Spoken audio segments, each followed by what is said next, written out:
Градоначалникот на општина Чаир Изет Меджити денеска го постави камен темелникот за изградба на нов базен во основното училиште 7 март во Чаир.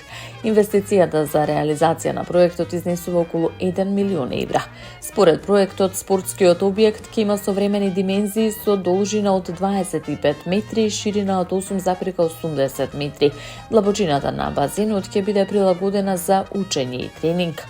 Целта на инвестицијата е да се создадат безбедни професионални услови за учење, пливање, развој на спортски активности и организирање надпревари. Денес ги поставуваме темелите на инвестиција што директно ќе влијае врз развојот на спортот и образованието на младите генерации. Овој базен не е само спортски објект, туку простор каде што ќе растат шампиони и ќе се развива нова спортска култура во Чаир, изјави градоначалникот Меджити. Новиот базен ќе биде опремен со гардероби, тушеви, простории за тренери и современа спортска опрема, при што ќе ги исполнува високите стандарди за безбедност и енергетска ефикасност.